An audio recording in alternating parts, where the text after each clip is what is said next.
Madame Martin. Il y a un petit problème, je crois, à savoir que vous, en tant que président de la commission des lois, vous devez interrompre cette commission. Non. Vous devez interrompre cette commission, y compris sur des aspects démocratiques, républicains. Je vais évidemment pas parler avec vous de courtoisie. Et donc, à partir de là, pour que nous puissions aller dans l'hémicycle, suivre un projet de loi qui dépend d'une proposition de loi de surcroît. C'est presque encore pire, parce que c'est une proposition qui émane d'un certain nombre d'entre nous, les députés. Donc, il faut lever immédiatement la commission des lois pour que nous puissions aller dans l'hémicycle et pouvoir suivre les débats autour du sujet qui concerne les commissaires aux lois. Donc, je pense que vous devez prendre cette décision. De toute façon, si vous la prenez pas, je vous garantis, on va faire tout au scrutin public. Tout, absolument tout. Il n'y a aucun problème avec ça, non, c'est...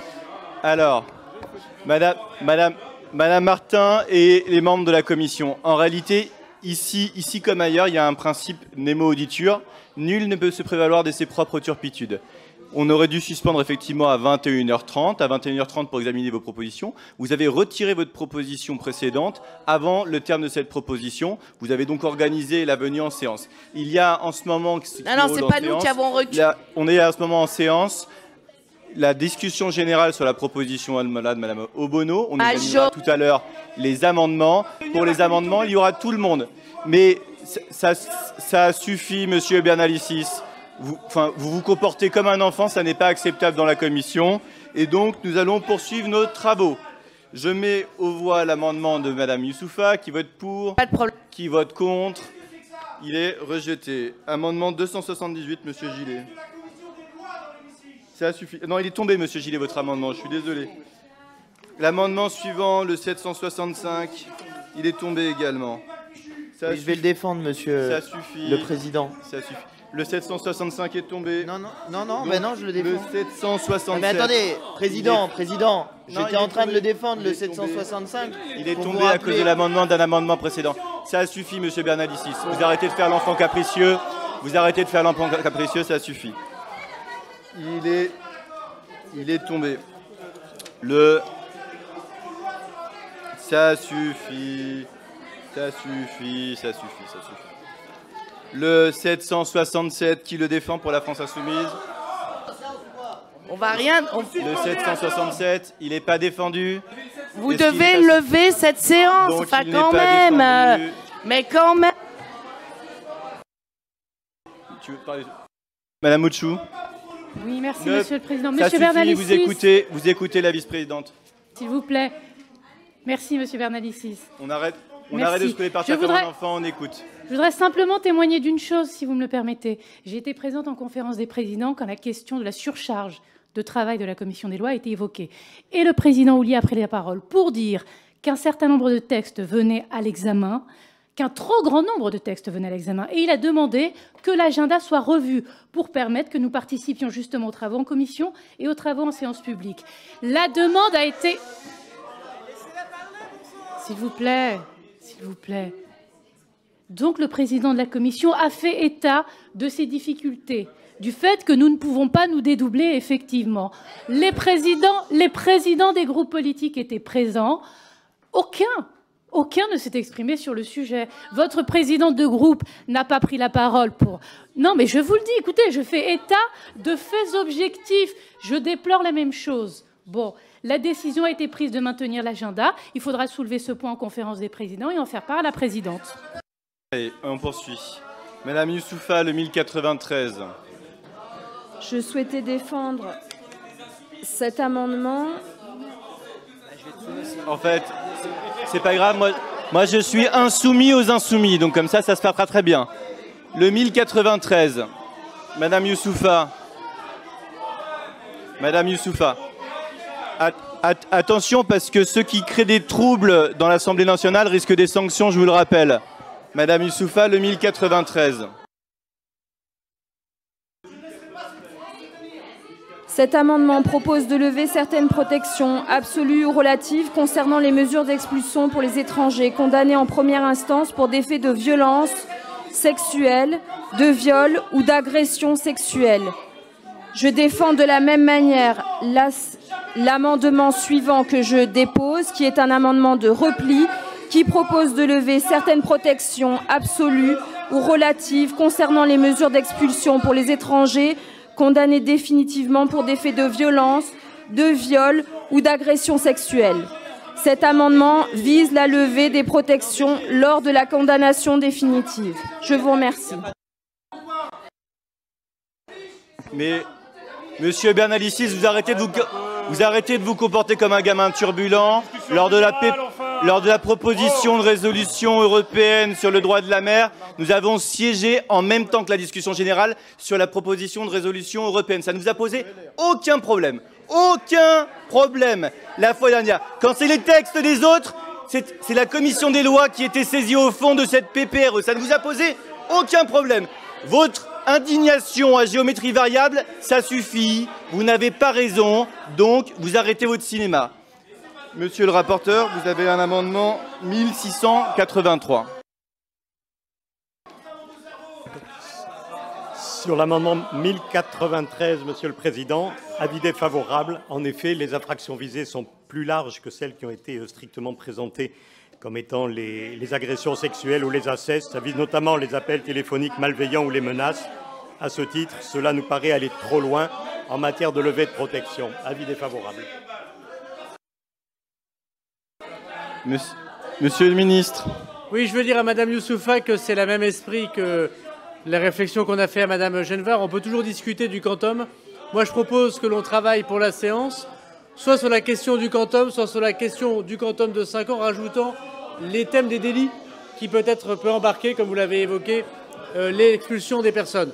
Donc, comme pour Madame Genevard, je renvoie le débat en séance pour ajouter les choses. Mais comme je trouve que nos débats sont extrêmement clairs, j'espère que vous m'avez parfaitement compris. Voilà.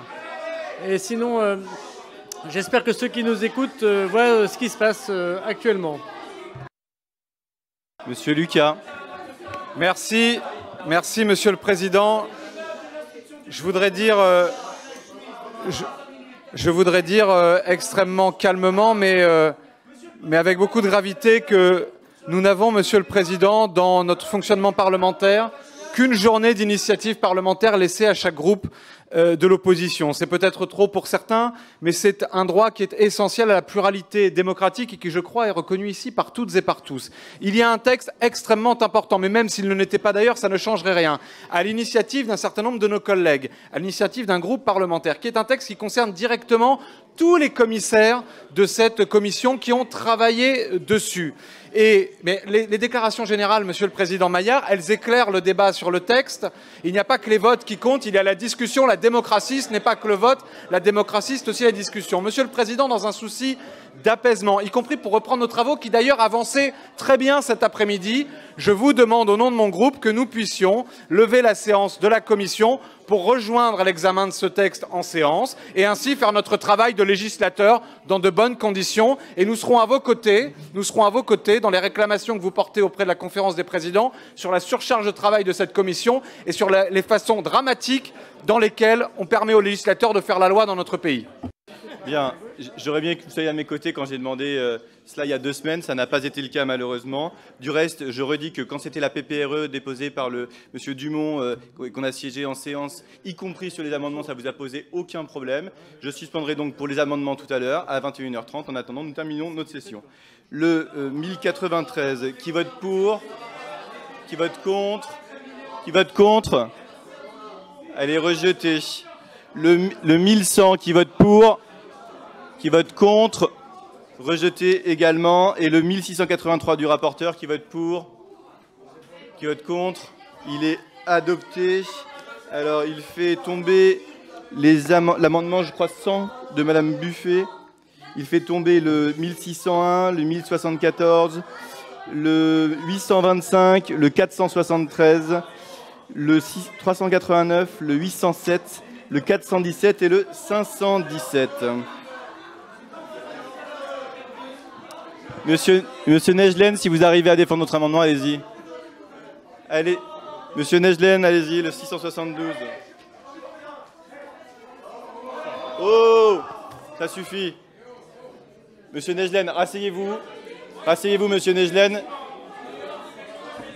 Monsieur Nejlen, rasseyez-vous et défendez votre amendement.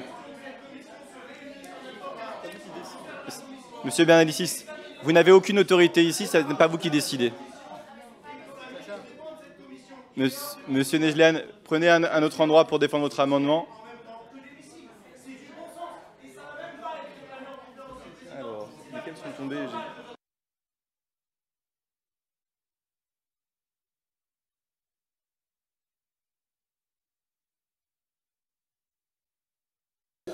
Donc en fait, Monsieur le Président,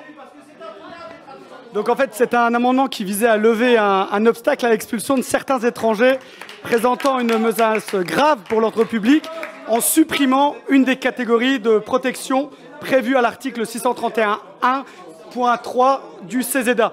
Alors en fait, cet amendement permet d'aller plus loin pour cette catégorie spécifique en permettant d'expulser pour simple menace grave à l'ordre public dans le cas de l'étranger résidant habituellement en France depuis ses 13 ans. Excellent.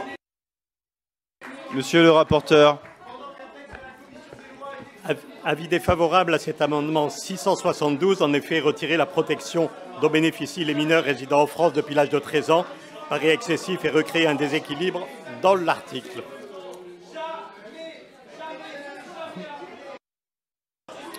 Monsieur Léaumont, c'est pour agir au fond, j'imagine. Monsieur Léaumont.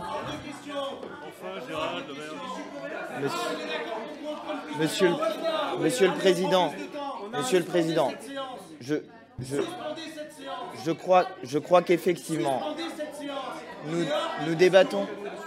Il y a eu plusieurs problèmes, Monsieur le Président, dans cette séance, notamment des députés du Rassemblement national qui se mettent à fumer en plein milieu de la séance, ce qui me semble être relatif au fait qu'ils sont un petit peu en train de craquer pour certains d'entre eux. Maintenant, si nous voulons que nous puissions tenir nos débats sereinement, je crois qu'il serait bon que nous suspendions. Et si nous ne le faisons pas, je serais au regret de vous dire que nous déposerons des scrutins publics, non seulement sur les amendements de la fin de cette soirée, mais que nous ne voyons aucun problème pour ce qui nous concerne à en déposer sur l'ensemble des amendements qui viendront ensuite. Je préfère vous le dire maintenant. Bien, Madame Youssoufa. Je tiens à soutenir le président Najlen qui a essayé de défendre son amendement malgré le bruit, le chaos et les menaces. Donc je vais répéter que son amendement vise à lever un obstacle à l'expulsion de certains étrangers présentant une menace grave pour l'ordre public en supprimant une des catégories de protection. Et nous le répéterons, je tiendrai le micro pendant encore 40 secondes et vous pouvez continuer à vociférer. Je continuerai pour le groupe Lyot le travail qui est le nôtre, c'est-à-dire de débattre. Votre mise en scène ne servira à rien. Je vous invite à venir ici faire ce que vous avez fait face au président Najlen, de venir vous interposer physiquement en haussant la voix. Continuez, venez enlever votre manteau et venez ici menacer une femme. Continuez. Allez-y, j'ai hâte de voir ça. Vos menaces sont honteuses. Monsieur Gillet, vous donnez un spectacle lamentable de la démocratie. Lamentable. Vous mettez en scène votre nullité.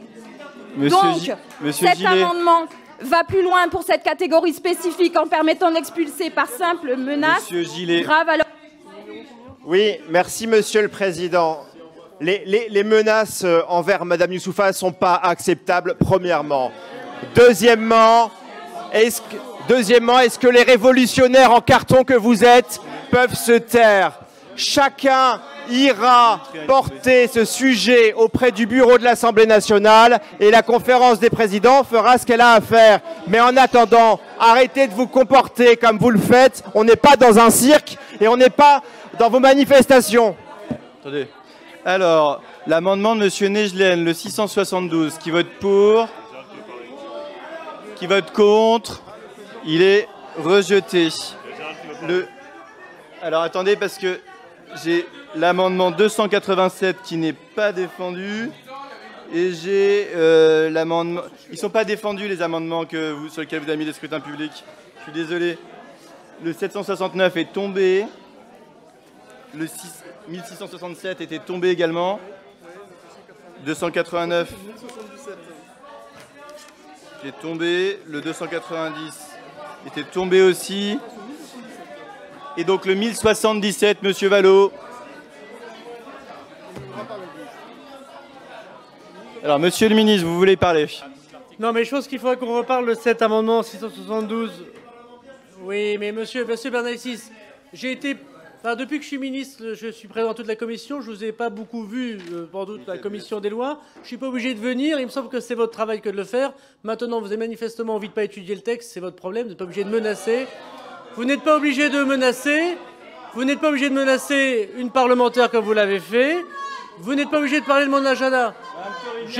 Personnellement, je n'ai crié sur personne. Moi, je vous ai expliqué que je suis présent samedi, dimanche, lundi, à Noël, tant que vous voulez. Je constate que, alors que rien ne m'y oblige, je suis présent à toutes les séances. Ce n'était pas votre cas. Donc, pour les leçons de maintien, vous les garderez.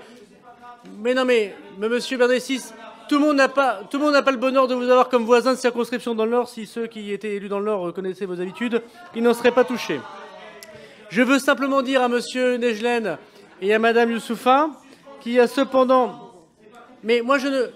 Monsieur Bernalicis,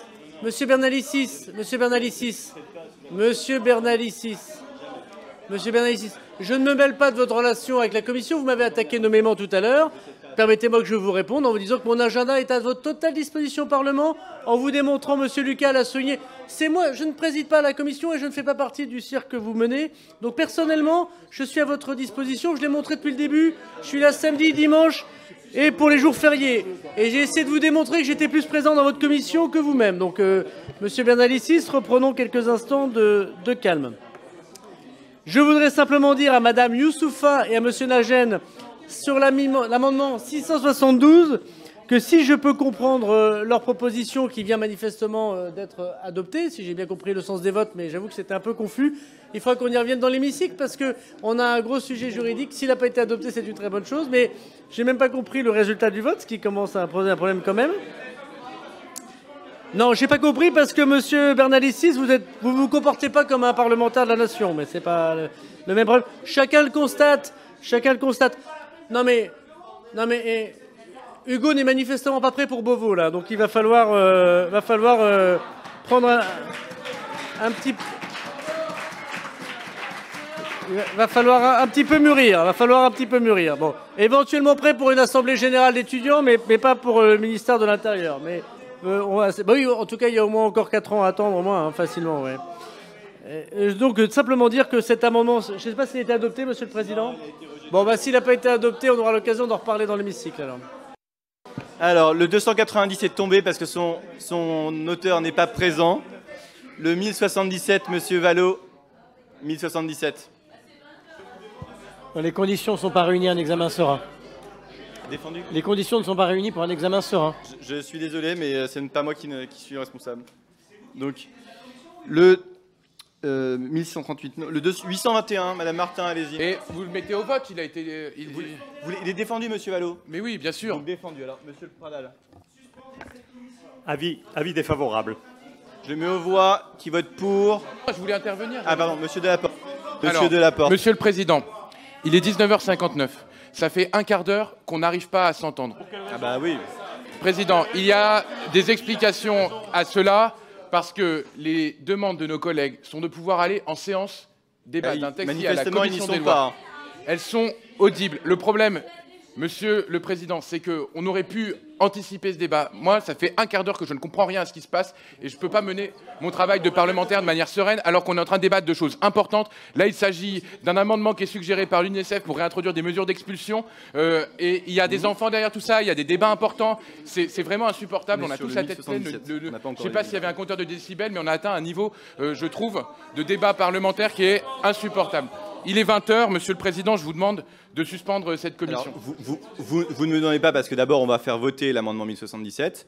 Et ensuite, moi, j'ai constaté quand même que ça faisait 40 minutes que la discussion générale avait commencé en séance dans la plus grande indifférence de la France insoumise. Au bout de 40 minutes, c'est-à-dire à 19h40, M. Bernalicis est venu mettre un bazar incroyable en commission. Ce que je proposerais de faire, c'est de saisir la présidente de l'Assemblée sur les troubles qu'il a causés gravement à la commission des lois et pour lesquels je demanderai des sanctions. Voilà, des sanctions, très clairement. Donc maintenant, il est 20h, on va voter le 1077, qui a reçu un avis défavorable de la part du rapporteur, qui vote pour, qui vote contre, il est rejeté. Et donc maintenant, il est 20h, nous pouvons suspendre notre commission. Merci. On se retrouve demain à 9h, puisque tout à l'heure, nous avons la séance, comme vous le savez, naturellement.